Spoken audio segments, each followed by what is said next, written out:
Hello. Today we're going to look at duality. It's all about duality. It's all about this and that. Everything is about this and that. I'm a dualist. Human design is something that is so clearly truthful because it is so deeply, deeply rooted in dualism. It is the nature of the Maya. The Maya is the this and the that, the up and the down and the in and the out and the life and the death and all of the things that are inherent in what I call the biverse, the biverse. Here we are in this biverse, and when you look at anyone's design, when you look at your own design, you're seeing this incredible duality of the biverse that we live in, reduced to the microcosm that is you. And everything about the nature of what is possible for you is that what is possible lies on this line between the this and that. Ah, here is the great dilemma, the this and that. How do you know? How do you know where to go? How do you know which is which? And after all, the nature of the mind that you're endowed with is a mind that measures. It measures. As a matter of fact, this is the root of the word Maya in Sanskrit, to measure. Mind is all about measurement. It's all about the this and that. But there's no guarantee that inherent in that ability to measure is the possibility to be able to recognize what is right for you. It's an interesting exercise on the mental plane, but what exactly is right for you? How do you truly discern the this and the that? In human design, it all comes down to strategy and authority. That is, it all comes down to a way in which you can make a decision, the way in which you can navigate the this and that in this life correctly. But I want to look at duality. I want you to see the duality inherent in your process. And that ultimately your ability to make a decision correctly as yourself is the only thing that is going to be able to give you the promise that is there, the promise that's inherent in your design. All right, let's look at the design for a moment. And let's think about what it is that we are when we take this design holistically and we see it integrated into the biological life. We are a genetic-based form. Genetics in and of itself is dualistic. It is the this and the that of the DNA and the RNA. It is full of the binary. It is this binary spiral. And when we're looking at ourselves as a bioform rooted in genetics, we need to understand something about the genetic imperative. As a life form, there is no point in our existence if we cannot maintain our survival. Everything about the nature of a life form is that it must be reproductive. That to be a species is not about an individual unit's life, but it is the longevity and well-being of the species itself. Our genes are very clever in the way in which they manipulate us to guarantee the survival of our species. It's done through bonding. It's done through mating. Now, the thing that allows us to flourish as a species is that the genetics, they orient us towards what we are not. Look at your design. And look at all the things that you do not have, the things that are not colored in. All of those things can call to you in one way or another. It is the genetic imperative. If you have an open ego, you're looking for a defined one. If you have an open emotional system, you're looking for a defined one. If you have an open spleen, you're looking for a defined one. It's the way the genes set us up. Now, of course, it has a true and valued function. We are the byproduct of a species that has survived for tens and tens and tens of thousands of years and has flourished on this plane.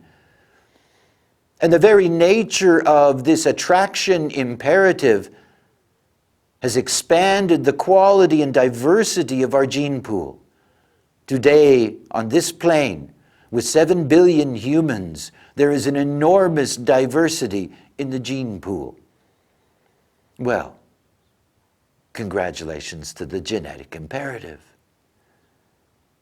But you have to look within that. You have to grasp something.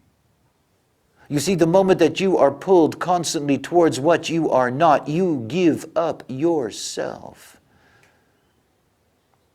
The inherent duality that is there in the holistic being, the self, the not self, the self, the not self. We are nothing but imprints.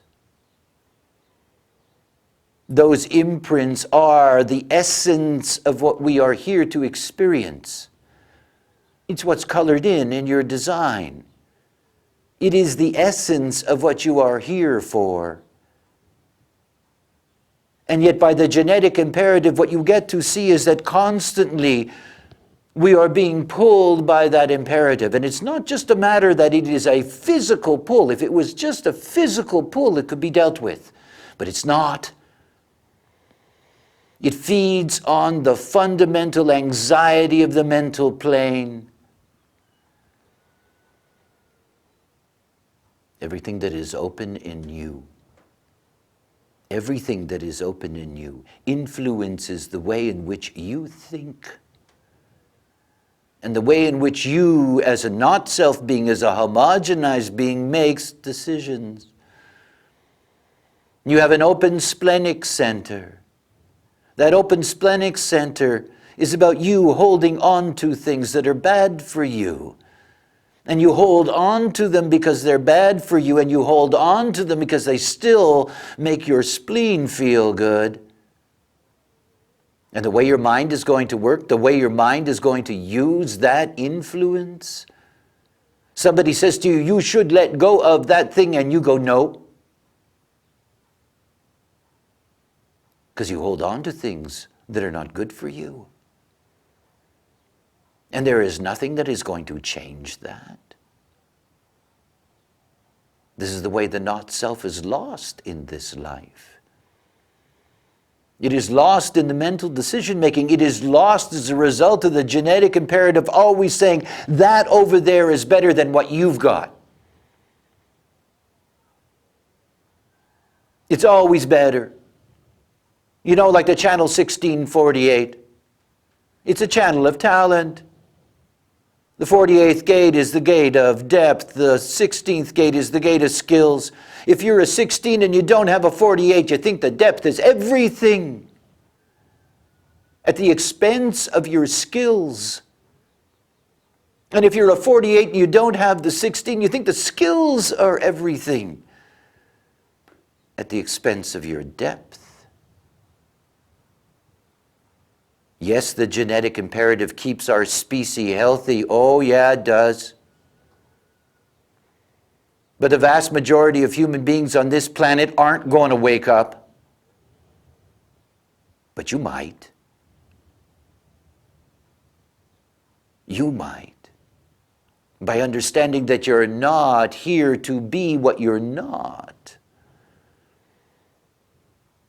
You're here to be what you are. You're here to live out the possibility of who you are. Let's think about it on the other side.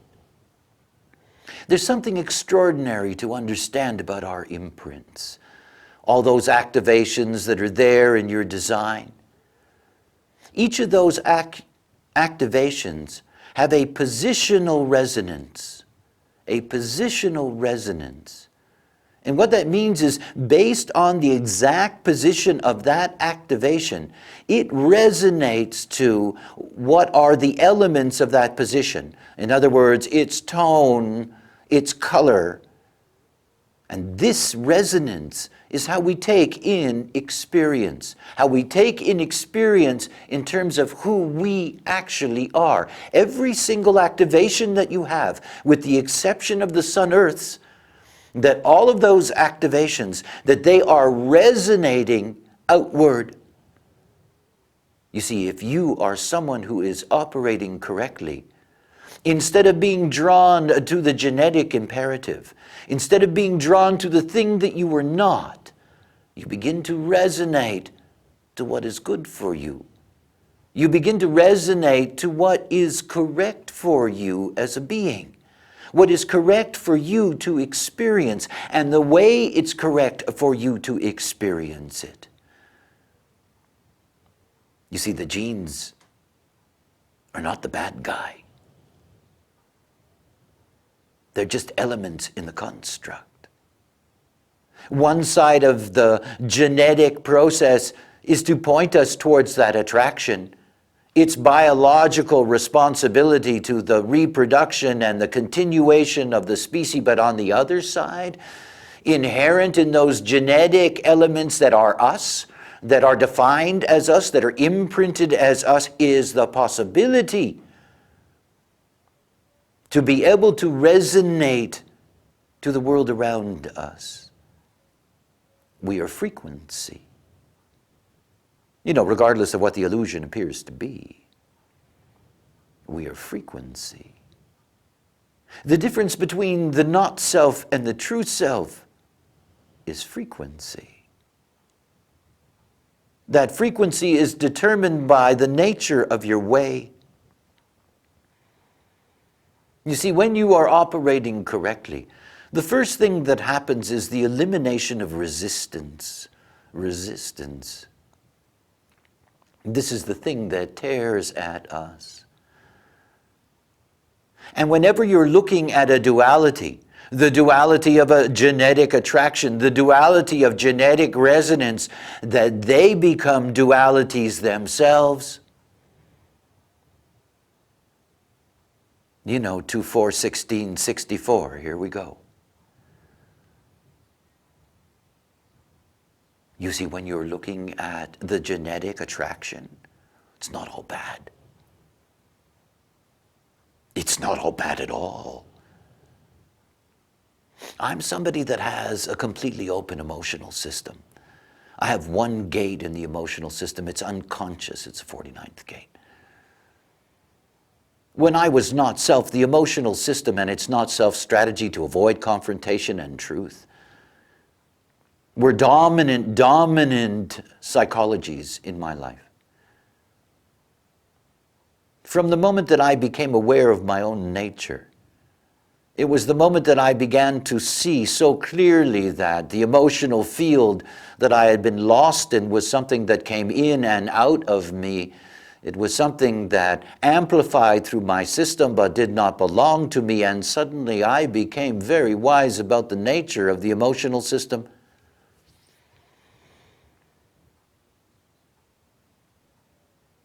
You see, wisdom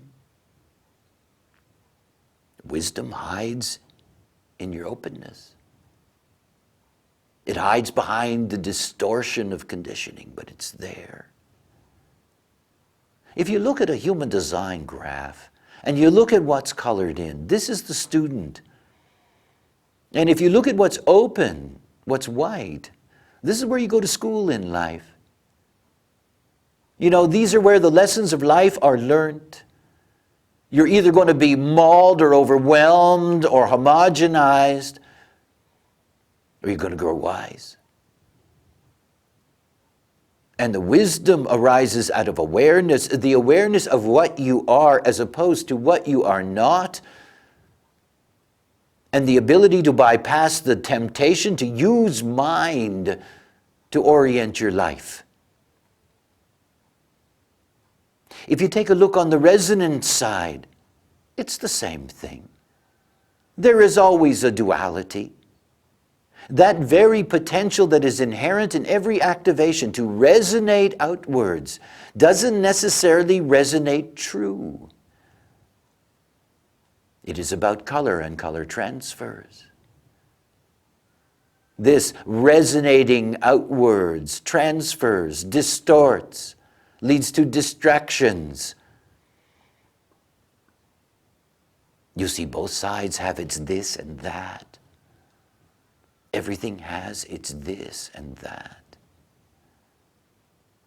And yet human design is the science of differentiation. Differentiation is about the potential of the unique being, not this or that. This is the magic. It is not about being homogenized. It is not about saying that there is one way. There is only your way. Only your way. There is nothing else. You see, this is the true singularity that is possible in the holistic life.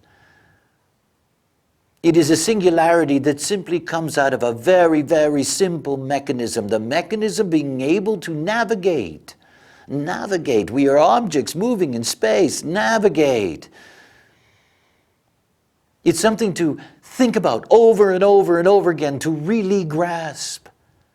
This is what life is about. It is about movement. It is about direction. It is about how you navigate on this plane. You see, there's no way intellectually that you can handle the power of genetic attraction and genetic resonance in any of their forms. It doesn't work that way. The mind doesn't have that power. You see, the way to find the balance, the way to find the wisdom in the attraction, and the purity of resonance in the activation is to be correct, is to operate correctly on this plane, which means you do not operate through mind. It's not what mind is for. See, the most difficult thing to face intellectually is dealing with the fact that we are not seven-centered beings. We're not. And yet everything about us is rooted in the intellectual process of the seven-centered being. All of the intellectual concepts that we deal with are directly rooted in seven-centered processes. And we are not them. It is not what we are about. As an interregnum, we are an extraordinary duality. We are duality between the historical cognition of leftness and the emerging cognition of rightness. We are an inherent, deeply, deeply dualistic cognitive form. And it's only when we come to grips with this basic duality, you see it in every chart, you see it in your chart, the this and the that, the personality and the design, the fundamental duality. And out of that, to see that each of them need to be able to function correctly. Inherent in your design is the intelligence to run this life, this vehicle, the experience of being here on this plane. It's what's there in the design. The personality is there to serve the passenger. It's there to serve the passenger consciousness. It's not about the vehicle and the driver. It's not about the life. It is about being a passenger within the life, the witness, the aware potential of outer authority in each of us. This is the glory of mind, is its communion, the potential of communion through mind. We are throat creatures. We are here to commune with each other. We are here to share and empower wisdom in each other. This is what mind is for. It's not for deciding what you do in your life. It is simply an instrument to express your awareness of life. This is where the great richness of being lies. It doesn't lie in the torments of the form. It doesn't lie in the everyday mundane business of being a human being, its physicality and its weight. This is for the life, but it's not what's there for the passenger consciousness. And you can only liberate passenger consciousness when you get out of the business of making decisions. It's just the basic duality. It's there in your design. You can see it. And you see, there is such complexity there. All of those activations, all of that openness, all of the various configurations that are inherent in anybody's design, all the this and that's. And it's so easy for you to drive your line through all of that without the confusion, without the uncertainty, but with a deep sense of inner trust and an excitement about what's possible. You know, there's a beautiful thing in the duality and the graphing. It's the relationship between the nodes on the design side and the lunar nodes on the personality side. Together, they form what metaphorically can be referred to as the storyline. We're all here to live out a unique story. We come onto this plane with a unique role to be expressed ultimately in this life. We are all given our script, our lines, and we are all placed in a life that has an unfolding story, a unique story, a beautiful story, your story. Not the homogenized, bland propaganda, but your unique story. You find this by coming to grips with the duality, by surrendering to your mind's inability to be able to deal with it. It cannot. But your form, your design, oh yes, it can. It's the most extraordinary thing about the form, is that it responds so deeply to correctness, so quickly to correctness. And whether that is your strategy and authority, or your primary health system dietary regimen, or the environment that nurtures your capacity to be able to fulfill your possibility, the form will respond. All you have to do is treat it correctly, nourish it correctly, and then you open up these extraordinary opportunities for personality consciousness. We're not here for anything else. We're not here just to be smart about how to stay alive. This is not what we are. We're here for a very, very profound possibility of consciousness, deep potential for awareness. It is the thing in the end that I most love about this knowledge, is that it does not offer you a promise. It offers you straightforward mechanic that says, look, every single human being, no matter who they are, no matter where they are, has the possibility inherent within them to awaken. Every being. Now, I'm not a fool. I know that that is not going to be the case. But the thing that is so important in that statement is understanding that it is fundamental to our nature to awaken. It is inherent in us to awaken. More and more human beings will develop extraordinary levels of awareness as we move further and further into an age where children, nine-centered children, are raised correctly, that they are nourished correctly, that they do not have to go through the deep seven-centered conditioning that you and I and everybody else has gone through. That in trying to get rid of this deep conditioning, that in and of itself takes up so much energy, rather than the possibilities inherent in our kind to simply develop correctly. It all goes back to the same thing. I always go back to the same place. There is only one way to find out. You enter into the experiment. You try it for yourself. It is your form, after all. It is your life. That storyline that's waiting for you, all the possibility that is there. This is your journey. It begins within you. The moment that you make that step is the moment that you begin to navigate on this plane. It's the moment that you begin to live out the holistic possibilities that are there in our extraordinary duality. Well, I hope you enjoyed that. And until next time, bye for now.